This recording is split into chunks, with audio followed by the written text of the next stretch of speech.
ACEP TV.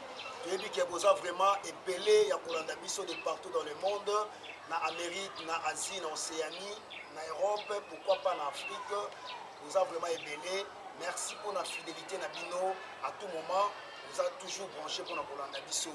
Tu es bino émission Sikabo Yebi 2022. Tu es bino émission Nabiso Ezabongo intitulée Message au roi. Émission Oyo Boyebi est présentée à Yemoko, votre humble serviteur, Star Moutamba. Nazanga mon côté na plateau, vous êtes toujours en complicité, vous avez toujours dans Mossala Nzambé, l'apôtre Eli Kalamba, Mossala Nzambé, la bouche autorisée, pour amener la Kabiso, Maloba, pour être épambola, Mabota Nabiso.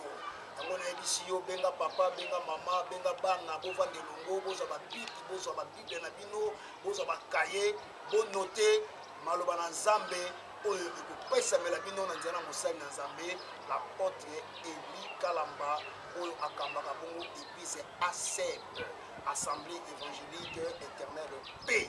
Voilà, bonjour apôtre. Oui, bonjour, Star Moutamba, na Pesio, Mbotepe, na Tombelio, Mubu Malamu, il y a 2022, Zambe Alola, Apambola yo.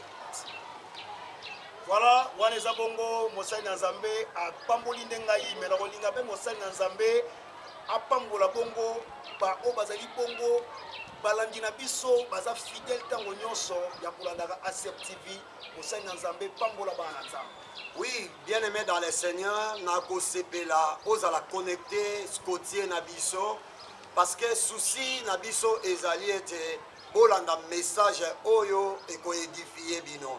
Zambalo la pambola bino Nako senga bo s'abonner na chaîne na bino oyo wapi totie na disponibilité na bino na tango nyonso esengeli bo banda kozwa ba émission ya kitoko. C'est pour cela bo s'abonner na ACEP TV officiel. Nzambalo la pambola bino mbula ya sika ezala année ya ba renouvellement ya ba grande choses. Nzambe ya lola akota na kati ya ba projet na bino nazoyebisa ndeko moko ya mwasi pe mobali yo oyo oeshuaki kolemba te continuer na travailler. Omoni Isaac bazipaki libulu a liboso bazipi ya mibale mais toujours Isaac abandaki kaka ko recommencer ko travailler jusqu'à ce que azwaki Rehoboth. Na eko ebisa yo ma sœur mon frère Rehoboth na ezali koba na ko travailler nzambe a ko mettre à large binemi na yo parce que Rehoboth est là ici que Dieu a mis à large mes ennemis, c'est-à-dire nzamba tie mosika banguna nanga. Yango na koyebisa yo nzamba lola pambola bino toza toujours na disposition na bino pe pembeni ya présentateur na biso Star Moutamba. Oui. Voilà bana nzambe, la foi vient de ce qu'on attend c'est la parole de Dieu. Amen. Yango na toeli bino le bana nzambe et pas na mosali na nzambe. Vraiment en tout cas ko zapete ça l'a toujours branché pour na kolanda nouveau numéro auto même bino na mokola lelo. Apôtre. Oui. L'entourage du roi. L'entourage du roi. Oui. Vraiment, tout ça, vraiment, na soif, na nzala ya koyoka yango, na mokola lelo, to pesio maloba. Pour expliquer l'entourage du roi, c'est quoi? Merci beaucoup, notre présentateur Star Moutamba. Tozolobela l'entourage du roi. Peut-être que nous avons tout nanga roi ezanani. Nakobanda mingi ko rappeler nanyo aza roi. C'est-à-dire ce que tangi na Bible goya komona na Genèse déjà Nzambe azali ko créer mutu pe ko pesa une étendue oyo mutu sengela diriger. Donc Nzambe nanu oyo ye moko akeli mutu ye moko aza roi des rois. Alors tangu akeli Adam Bible ezoloba ete atiaki na kati ya jardin. Atie na jardin po Adam a konza jardin, a dominé na kati ya jardin, pe ayeba na ko se multiplier, ko cultiver jardin. Pour dire que Adam déjà azalaki roi. Parce que Bible ezali kolobani. Na Psaume chapitre 115 verset 16. La Bible dit les cieux et les cieux de l'Éternel et il a donné la terre au fils de l'homme. C'est-à-dire quand Dieu a donné la terre au fils de l'homme, l'homme n'était pas n'importe qui. L'homme était un roi. C'est-à-dire quoi?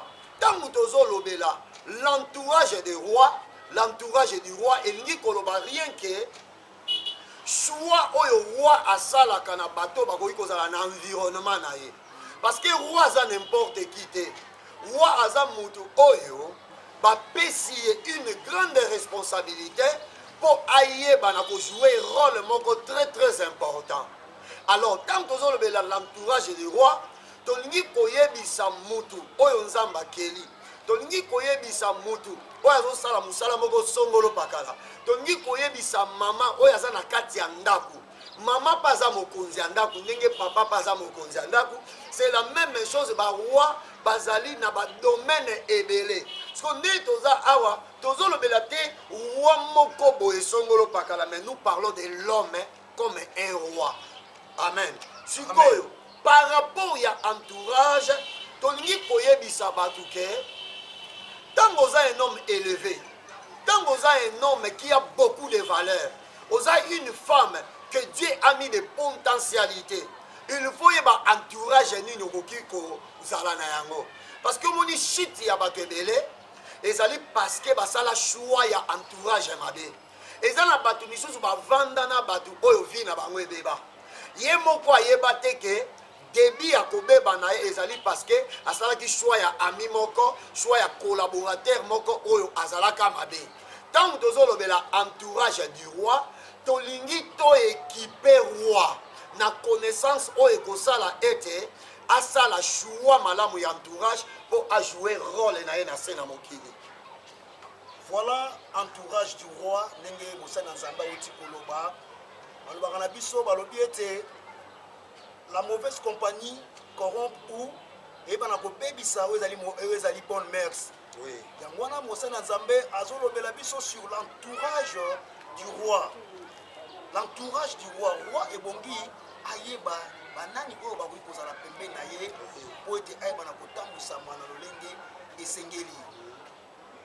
Apôtre, mais quelque part soki totali olobi eloko moko motuya olobi que roi ebongi ye moko asala choix ya entourage mais tomonaka mpe eza mpe na bato mosusu mpe oyo bayaka pembeni ya roi ka mpo bakota mpe na entourage ya roi base déguise plutôt lokola baange de lumière lokola bato malamu sikoyo roi ebongi asala choix mais akoyeba ndenge nini ya kosala choix ya entourage na ye parce que il faut aussi bato bakosaka biso par rapport ya apparence. Merci beaucoup, merci Ndekonanga Star. Omoni mutuna nous nazo bandaza sacré. Mutuaza sacré comment? Nzambe tango akeli mutu alobi faisons l'homme à notre image. Ça dit Nzambe azaka na discernement. Et Nzambe ayebi ko discerner. Or lokola mutuaza image ya Nzambe na kati ya mutu discernement ezali. Ndenge toza boye komba ya mutu ebanda na mauvais choix ya entourage, c'est-à-dire quoi? Nzambe apesi Adam Ève, n'est-ce pas? Malgré Adam fundaka alobi ke azoyebisa Nzambe eza mwasi oyo opesaki nga pour dire que Adam lingaki abwaka responsabilité pa ya Nzambe ya koloba ete yo osalelaki nga choix ya entourage. Ozolanda tokei sikoyo okoya komona ke Ève mpe asalaki choix ya mabe ya entourage, c'est-à-dire elle s'est portée ya kosolola na serpent. Alors serpent aye kosala ke mwasi akweya pour dire que mwasi azalaki na discernement te ya entourage ya nani azalaki liboso na ye. So nalingi naloba ndenge nini, c'est-à-dire na kati ya mutu lokola mutu aza sacré Nzamba tie ba capacité ya discernement ya mutu koyeba ke muto toza na ata se déguiser muto aza mutu mabe to aza mutu malamu muto aza mayele to aza zoba muto aza insensible to azali sensible yoka na edisa yo nazobana na Bible po avant nyonso totanga na parole de Dieu okoya komona na kati ya parole de Dieu eza na makambo susu baloba oyo jusqu'à maintenant bakebele baolinga ba diriger bakebele baza ba leader bakebele baza ba grand na ba société na ba quartier na ba wapi mais échec na bango ezali parce que bazoyeba te kosala choix ya entourage. Yoka Bible ezoloba boye eza na Proverbe chapitre nango 22 verset 29 Proverbe chapitre 22, verset 29, et le Bible. Si tu vois un homme habile dans son ouvrage, il se tient auprès des rois. Il ne se tient pas auprès des gens obscurs. Balobini, soki omoni mutu aza souple na musala na ye. C'est-à-dire, peu importe musala. Par exemple, mutu asalaka bikeko. Par exemple, mutu asalaka bakiti. Par exemple, mutu akataka suki. Par exemple, mutu asalaka manzaka. Par exemple, mutu akombolaka. Habilité ezopona musala te. Mutu nyonso nzambe akoki ko permettre na domaine azali azala habile. Habilité la kisi souplicité, habilité la kisi sagesse, habilité et la kisi haute intelligence. Parce que Bible ezoloba boye. Soki omoni mutu azana haute intelligence, azana sagesse, azana ba capacité moko ya malamu. Mutu wana suka suka asukaka kozala pembeni ya ba grand. Pona nini? Grand azana besoin ya ko évoluer. Grand azana besoin ya ko réussir. Grand azana besoin ya ko sala makambu mokili mobimba eloué ye. Or pour sala makambu wana ezana batu oyo na ba domaine ya ko kesana baza habile. Sikoyo c'est une responsabilité du roi. Yakobanda kotala ataba memeli yo mutu. Il faut yo pe otekeye. Donc monga na osepela voilà kotieke. Kotieke na sens nini? Katia esprit ya mutu ezana pouvoir lokola oto benga biso totangi na technique. C'est-à-dire eloko to sondaka ko jauger eza George. Esprit ya mutu ezalaka George. Nzambe akoki kosala ke o comprendre que mutu aza habile par exemple. Eza na bato ebele échec na bango. Eza na bato ebele renversement na bango. Basala choix ya bato oyo baza obscur. Bato oyo baza non habile, baza na habilité te. So Bible lobi boy. Soki mutu oyebi kosala makambo no kitoko, o mata o kita okosuka kozala mutu monene. Okozala pembeni ya ba grand. Mais ce que ezana ba roi ebele, ça dit bana na nzambe ebele. Ezana ba dirigeant ebele. Soko tala entourage na ye. Tango aza élevé. Na boy mutu azwa ndeko na été leki na été mwasi na été. Mais quelle capacité que tu as trouvé à cet homme pour otia pembeni na yo par rapport à grandeur. Ozolanda.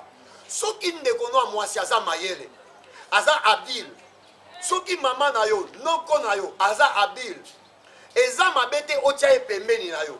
Mais eza na bato ebele chute na bango parce que akomi mokonzi, akomi na grandeur, azozwa leki na ya tieye, mais leki na ya aza na habilité te, aza souple te, aza na haute intelligence te, yango nde zo causer ba chute. C'est pour cela la Bible dit, si tu vois un homme habile dans un ouvrage, il se tient auprès des rois. C'est-à-dire muto aza apte na likambazo sala asuka akage azala muto munene pepe mena bato minene même ndenge ozaboye dans les missions eza munene parce que nous enseignons des rois. Yes. Tozo enseigner bato ya bas classe te. Tozo enseigner ba roi. Alors tangu yo za présentateur ya émission o tozo benga message au roi, c'est que en toi il y a une capacité ou une grande potentialité o eza po bimisa babilo kwa boye. Donc échec ya bato ebele ndenge olobaki na ebandeli, les mauvaises compagnies corrompent, eza au pluriel. Les mauvaises compagnies corrompent les bonnes mœurs. C'est-à-dire soki otamboli na bato mabe bakobebisa yo. Bashit ya baroi ebele ezali choix na bango ya bato. Bayebi kopona bato te. Abengi yo aza conseiller. Mais aza conseiller en quoi? Conseil di na pesaka yo. Okoya komona même nzambe. Tala nzambe ndenga azobenga biso ba fils na ye toko se retrouver na trône na ye pour adoration. C'est que en nous il y a une grandeur. En l'homme il y a la grandeur. Bato ebele baye bakate. Mutoaza une machine qui a beaucoup de capacités ou de potentialités. Oyo nzamba tia. Donc mutu à moins qu'il y a comme insensé, nde grandeur na ye ebeba. Mais mutu nyonso, quand nous appelons les rois, tozomona mutu nyonso mana ya Adam oyo nzambe akeli baza ba grand. Mais problème eza habilité na yo eza na domaine nini. Or soki na domaine na yo yebi kosala musala na yo malamu oko se retrouver na ndako awa. Par exemple osala ka bakiti kitoko oyebi ke bakoluka yo osala bakiti moko boye na ndako ya mokonzi oyebi kokanga suki kitoko tala yokana nasekisa wana nga nde nazalaka awa n'importe qui akata yanga suki te nde nazalaka boye ezala na bato misusu azokata o suki eza lokola aye vengeance tunanga poani okola okata o suki aotindika donc ozoka aopalola chileti lokola ezosuwa neti oza prisonnier parceke nga soki ozokata kaka suki sa tendresse tosilani na yo okata yanga lisusu te. Bon tokende par exemple toza na Congo démocratique toza na République démocratique du Congo. Pour le moment président na biso eza nani Félix parce que oyo oza coiffeur ya Félix ozokata ye suki ozotindikaka ye na mutu ozokurutaka ye akosepela akoya kobenda mabilili alobi mutu aza terroriste te asinfiltre na kati ya bacoiffeur na nga aye kofaire souffrir nga. Donc soki oza coiffeur il faut sala yango kitoko okose retrouver pembe na bagrand balukaka tendresse soki okataka par exemple matiti. Donc omoni baélite mutu oyo babengaka élite ce n'est pas un intellectuel. Un élite c'est une personne qui sait bien faire son travail. Ata osalaka banzungu tokoki kobenga yo élite na mosala banzungu. Ata obetaka bale soki kaka otie sérieux oza élite na domaine ya football. Ata oyembaka tokoki kobenga yo élite. Nazolobela ba intellectuel nano te, nazolobela intellectualisme te, parce que intellectualisme est comme débat mosusu. Moi je parle de l'homme, c'est-à-dire l'homme que Dieu a créé, c'est un roi. Dans l'homme il y a des capacités, il y a la grandeur. Donc dès tozote ya awa tant que basali nzambe nazoyebisa mutu moko domaine ozali salango kaka na kitoko na propriété na grandeur oko se retrouver. Donc c'est ça. Voilà. Vraiment, Balandi, il y a ACEP TV officiel. Je pense que moko na moko azo noté, moko na moko azo tanga makomi. Oyo mosana nzambe apesi biso vraiment eza maté moko kitoko. Quand vraiment en tout cas ndenge na plateau na pambola même makasi, on a su mayelo ezanga kingai lokola roi na sena moyi oyo. Apôtre, est-ce que ozomona te que soki moto aza roi et que ayebi kosala choix malamu te ya entourage na ye ekozala mpe question mpe te ya manque ya sagesse, intelligence na discernement. Oui, merci beaucoup pour na motuna omoni mutu la seule chose il faut yeba oza nani. Omoni inconscience etufaka bacapacité spirituel et même physique, même intellectuel. C'est-à-dire quoi? Nzambe asala mutu azala sacré. Nakati ya mutu, Georges ezali. Donc l'esprit de l'homme est là, que Dieu a mis. Là je ne parle pas de l'esprit de Dieu d'abord. Je parle de l'esprit de l'homme. C'est-à-dire tant Nzambe asali mutu a soufflé. Na zolo ya mutu babi Dieu souffla dans sa narine et l'homme devient une âme vivante. Nde mukolo nzamba tiaki toutes les richesses na kati ya mutu. Vous comprenez? C'est-à-dire tango komi roi, supposons qu'en toi il y a une chose très importante. C'est-à-dire quoi? Yorana ebisal. Est-ce que dit que mutu po comme président de la République et ça va choix nzambe? Ata batu bakendaka o satan o boy na boy. Oya komona que tu peux être très intelligent. Tu peux avoir beaucoup de capacités. Mais nzamba lobi na intelligence non na capacité na yo. Yo okozala kaka aide ya mutu moko aza grand. Eza na batu misusu na kati ya mboka na biso. Atanga te ma engagé licencié. Est-ce que C'est ça la folie de Dieu. Toute autorité vient de Dieu. Amen. Donc pour dire quoi? Ce qui nous a commission à niveau moroboé, nous avons équipé yo. Premièrement, nous avons 5 sens. C'est-à-dire, nous avons matoi, azana misu, azana nazolo, azana touché, azana munoko. Ndenge mutu azawana na kati ya ba sens nyonso wana nzamba lobelaka ye. Tango komi roi, nzamba ko pesa yo une manière de voir l'entourage. Problème est que batebele bakimaka nzambe nde sensibilité à comprendre ezalaka étouffé. Mais ceux qui yo ozana nzambe parce que la royauté a été instituée par Dieu. Ozola nangai. Bible zolobani. Les cieux et les cieux de Dieu, ou les cieux sont les cieux de Dieu, et il a donné la terre au Fils de l'homme. C'est-à-dire, tant Nzamba a fait moutou esika, Nzamba a équipé moutou pour esika wana, a dirigeant bien, a joué rôle. Donc, ceux qui roi, au sali choix mabe, et so banana nous na yo moko. Moutou a kosa yote, nanina qui est un exemple. Est-ce qu'on dit qu'il y a une Bible? Yesu azolo baliloba moko bino bozola nanga ma sœur, mon frère. Yesu azolo bana Jean chapitre 6 verset 70. Alobi que c'est moi qui vous ai choisi. Et je sais que parmi vous, il y a un démon. C'est-à-dire l'entourage de Jésus. Quand il choisissait son entourage, Jésus connaissait que Pierre a la capacité telle, André a la capacité telle, Oyo a la capacité telle, Ayebi capacité, il y a nuisance et il y a Judas. Ayebi a l'obi que je sais parmi vous qu'il y a un démon. Comment yo mokonzi Ozana kati entouré na ba miyibi oye bagate. Comment yo mokonzi Oza entouré na ba aventuré oye bagate. C'est que tu as étouffé déjà la sensibilité de ta royauté. Vous comprenez? Bon, par exemple, Yoka, Naza Congolais, je suis né au Congo, né na Botami, na capitale, na Kinshasa. On avait eu un président de la République, Nathan Munabiso, parce que Naza Moboutiste, c'est-à-dire na Botami, Nathan Mobutu. Nathan Mobutu, entourage, il y a le grand ganga.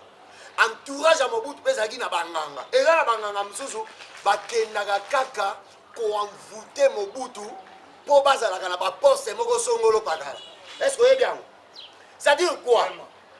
Ndengo zomona bakonzi boye. Eza na bato misusu remaniement lingi koya. Alingi te na poste na ye. Batia moto mosusu pe alingi ke soki bakolongola ye ba changer de poste. So batouana bazo kende ko ba magicien ba marabout pour na ko envoûter roi. Mais yoka na bisayo. Omoni roi nyonso kati na enzamba pesa ka pouvoir. C'est pour cela kozala roi ezali fonction moko sacrale. Hein? Donc ça sacré. Ya ona ninga we bisayo boy. Yesu mukolo bakangi eza acte des apôtres chapitre nango 4 verset 13. Na olinga otanga ngo rapide parce que minute la biso kende. Actes des apôtres chapitre nango 4 verset 13. Yoka balobi boy. Verset 13.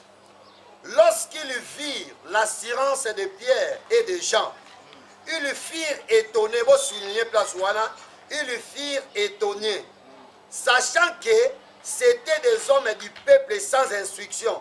Ils les reconnurent pour avoir été avec Jésus. C'est-à-dire quoi? Tango bakangi Pierre na Jean pona kopi ki samoka katanyo abanaki kovanda pembeni ya temple kosenga mbongo. Tango basali miracle ya mutu wana tamboli. Balobi sangwe kendaki panzani. Alors Sanhedrin zali conseil ya 70 anciens à Israël oyo bamanaki kosambisa ba faire religieuse plutôt. Parce que tant bakangi Pierre na Jean, babandaki komona bango lokola batu moko inutile, batu moko bayebi eloko baosala te, batu moko ya basse classe, batu moko sans instruction. So Bible lobini, tangu bayoki Pierre na Jean koloba, balobi to sous-estimaki bango comme des gens qui n'avaient pas d'instruction, bayo koloba mayele oyo, capacité oyo. pouvoir au bazar parce que bavanda pembeni ya nani ya Jésus. C'est-à-dire Yesu avanda na bato pamba pamba te. Peuple de Dieu yo kanga, yo yoza chrétien, tu n'es pas n'importe qui. Ma soeur, mon frère, en toi il y a une capacité. Amen. Ce qui nous a poni wa, Nzamba pogno parce que en toi il y a un pouvoir, en toi il y a une grâce, tu as beaucoup de potentialité, c'est pour cela Nzamba pogno. Yamona loba ina ebandeli, Nzamba vanda na baso bate. Na fingi mutuzo bate. C'est-à-dire ce qui Nzamba pogno, c'est koza mayele. C'est que Nzamba za na intérêt kati na yo. Omonde ngoza. Oza na une capacité on na za na ngote. Parce que soki na mi beta kitolo. Et Seigneur qui nga moko na grandeur nanga. Nandenge nazali na sa l'émission ngamoko na bana komi tout na ba question na bana komi répondre c'est-à-dire grandeur na yo capacité na yo oyo oza nango nde sali ni yo za la pembeni nanga oza habile mon frère ndima yango na komba Yesu Christ parce que bino ba journaliste bon ndima raté na lobi ndima yango na komba Yesu Christ kati na yo habilité ezali yango se retrouver pembeni nanga balobi Pierre na Jean s'enendre kamwe balobi tout le monde qui bango comme des hommes sans instruction. Mbala moko babi bazala pembeni ya Yesu. Parce que Yesu azalaka nani? Roi des rois. Amen. Ce qui a poussé Jésus à prendre Pierre parce qu'en Pierre il y avait une capacité. Yango tolbaki na ebandeli. Si tu vois un homme habile dans son affaire, c'est auprès des rois qu'il se trouve. Amen. C'est dans le bâtiment. Amen. Vraiment. Ce qui est le bien, amen. Qu'est-ce que vous allez? Quand tu vois dans le bien, amen. Amen. Vraiment, pas dans Zambé. Tu pas moi même dans ma terre, ya ouais, ça vraiment pur. Ma terre, ya moko vraiment pur et pas dans mon sein dans Zambé. En tout cas, la sengi na yo bien aimé, ça l'a toujours branché. Na Accept TV. Langa toujours ma terre, ya mon sein dans Zambé. La porte est là là-bas. Pour ma yele ya epelé de tant que roi na sena moi oyo. Nangi na bisa ndeko moko zo landa biso sikoyo. Roi, ezaka raté muto azo kamba royaume. Roi, ezaka président de la république té. Oui.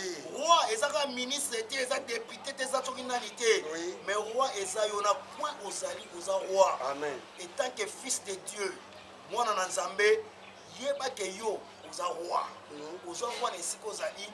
Nengo oza vraiment censé ya kolanda mission oyo message au roi pour epambolo na 2022 oyo zwaki te na 2021 olengo ozolanda mission ya 2022 oyo message au roi yeba ete okozwa yango papa question moko eza boye sikoyo remete nini ekoki kozala na baoyo bazoyeba te ke ndenge nini ya entourage peut-être musu bayebaki te ke baza baroi mais baseke trouve na moment na entourage moko ya malamu te oyo déjà ememaki bango na kati ya libebi question ya mibale eza boye okoki koyebela biso nini par Salomo parce que so totali Salomo azalaki mpe roi mais lolenge atambwisaki Israel bayebisi biso atambwisaki yango na kati na sagesse nyonso mobimba mpo na yo ozomona Salomo aza nini aza nani plutôt.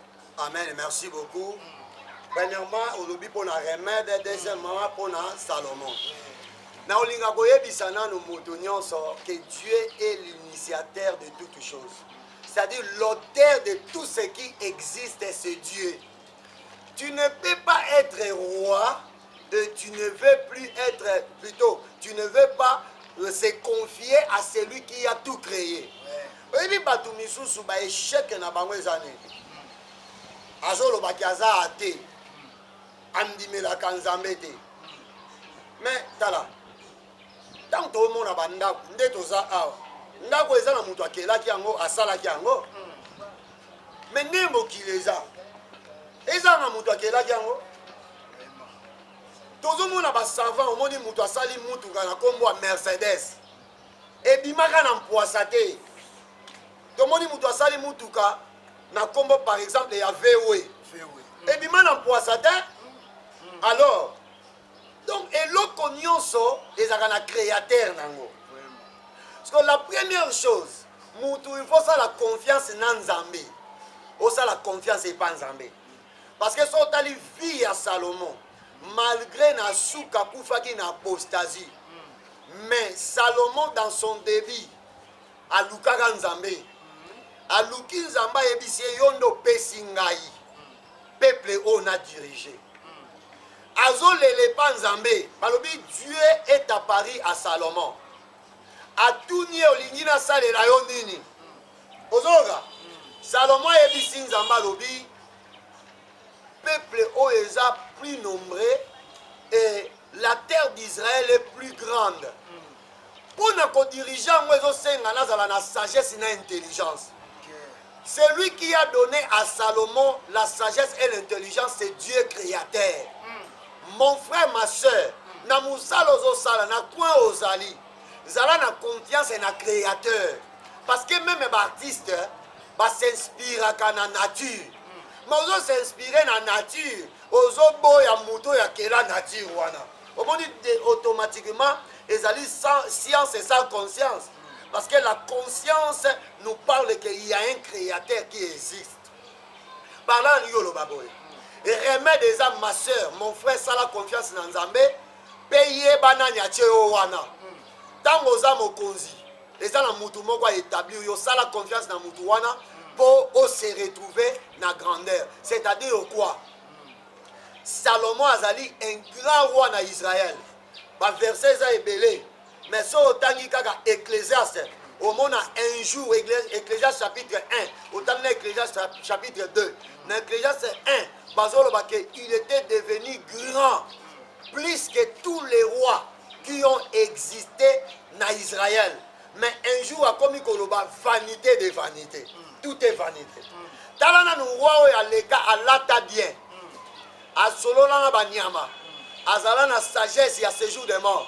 Papé ça sagesse, il y a séjour de repos. Papé ça sagesse, il y a qu'au juger. À ça là, jugement, un jour, avec la monnaie, vanité de vanité, tout est vanité. Yo kana ebisa mon frère, osa roi, mais tika cupidité. Remède à Moussala et à Mouné des Awana. Dans osa roi, sala kachua, non selon la cupidité. Mais selon la valeur aux hommes dans la Katiabatu, au Kende Liboso, parce que ce que je suis habile à Rosa et l'homme à Kamamalamu, nous avons vraiment à Zoualoko. Vraiment, tu as vu chité l'émission de Bisso et à Mokolalelo. Oui. Apôtre, la ligne peut expliquer Bananzam. Oui. Avant que tu chité. Oui. Parce que Balobi, intelligence, ils ont une classe. Oui. Sagesse, les archéologues, mutu abota maranango mais balobi discernement bazokango na église na nzela mono mon centre. Est-ce que vraiment vous pouvez éclairer biso par rapport à hypothèse ko? Merci beaucoup. L'homme a tripartite. C'est-à-dire na kati ya mutu eza na trois parties, eza na corps, âme et esprit. Âme déplace intelligence, il y a bon moto ezali. Ozola na ngai. So esprit paix. Donc il y a l'intelligence de Dieu et la sagesse de Dieu. Il y a aussi la sagesse humaine et l'intelligence humaine. Au moins, il y a intelligence et sagesse humaine. Et ça, n'a pas de mission. A botama boye, soko moni nenga o loba, soko moni nenga o sala makambo. Oya ko mona ke muto benaza sage, ça intelligent. Mais so memi na makambo nzambo moni insensé. Ça veut dire quoi? Il faut muto aye bananu colonion ces nzambe. Ozomona. C'est-à-dire, tout ça, la confiance en Nzambe, tout reconnaître grandeur et royauté. Il y a Nzambe, après Nzambe, Atia Kati Nabiso Makambo et Sengeli.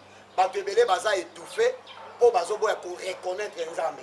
Nalanda, je m'excuse, Nalanda, philosophe, Moko, la rapide, Azobeta Lisolo, Bolimbi Sanga, comme on a un parce que c'est un grand, petit banda. Azobeta lisolo ndenge balungwaka Lubumbashi na ère ya makamba tanga oyo esalaka ya kende Belgique mais na histoire na nyonso abeta peu importe sagesse abimisa tanga kombo Nzambe te omona azotanga kaka omoni j'étais intelligent j'étais tel j'étais professeur j'étais bobenaboy suka suka na ndenga bima koma Belgique ndenge bakimisa atanga jamais que na grâce à Nzambe so place wana ngana lobaka mais ça na intelligence mususu ya bomoto mais ça intelligence à bon Nzambe intelligence ya bon Nzambe et ça là que nous doit reconnaître nyonso eza nzambe sagesse ya bomoto esalaka ke moto abanda komimona ye moko mais sagesse ya bonzambe moto abanda koyeba ke c'est Dieu qui est le maître de tout et l'auteur de tout nzambe azwa lokosi c'est Dieu est le maître de tout et l'auteur de tout ndenge mosala na nzambe oti koloba vraiment non comment bolandaki biso vraiment na bokebi bisika nyonso bozalaki vraiment de partout ndenge nalobaka toujours na Amérique na Asie na Océanie na Europe bolandi biso vraiment ebele nzambe vraiment apambola bino makasi bisika bozali bosabone plutôt massivement na chaîne na bino ACEP TV bongo bokopambolama ebele makasi elongo na nzambe. Mot de la fin apôtre mpona bana nzambe. Mot de la fin na pamboli bino ba roi ma soeur mon frère ainsi qu'ozali roi yeba yango ke zala kaka habile zala souple zala intelligent na musala ozosala tokobenga yo élite ba intellectuel ebele ozomona moto aloba français ebele anglais ebele maza moyibi mais mutu soki azali kati na ye na bonzambe nzambe akopesa ba valeur nzambe alola pambola bino kaka ndenge star mutamba lobi bosabone na pamboli réalisateur na biso frère Merlin na pamboli frère Vincent o bazali toujours ko assister biso na sersi fanzamba pambola bino vraiment nzamba pambola bino bana nzambe ba numéro na biso réseau les kawana ba suggestion na bino ba message na bino ba demande na bino prière bokomela biso tokozanga te ko répondre bino bye